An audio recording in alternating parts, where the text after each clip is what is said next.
Hi everyone, నేనైతే రెగ్యులర్గా చేసుకున్న జొన్న దోశలు ఇవి. బియ్యంకి బదులు జొన్న దోశలను అయితే నేను రెగ్యులర్గా చేసుకుంటాయి. చాలా టేస్టీగా ఉంటాయి. పిండిని మిక్సీ పట్టగానే అప్పటికప్పుడు కూడా వేసేసుకోవచ్చు వీటిని. జొన్న రొట్టె రాని వాళ్ళైతే ఈజీగా చేసుకోవచ్చు. జొన్న రొట్టెకి బదులు జొన్న దోశలను అయితే చేసుకోవచ్చు. ఇవి చాలా బాగుంటాయి.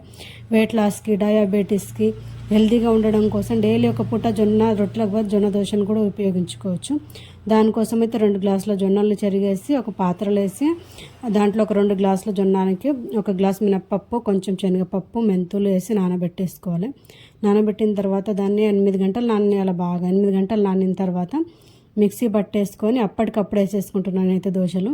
ఇవి చాలా టేస్టీగా ఉంటాయి. మిక్సీ పట్టగానే వేసేసుకోవచ్చు. ఇలా ఈ దోశలు అయితే ఏ చట్నీతో అయినా తినొచ్చు, ఏ కర్రీతో అయినా తినొచ్చు. ఇవి టిఫిన్కి అయినా, డిన్నర్కైనా, దేనికైనా బాగుంటాయి. చాలా బాగా వస్తాయి అప్పటికప్పుడు వేసుకుంటే కూడా. ప్లీజ్ వీడియో నచ్చితే like and subscribe. Thank you for watching.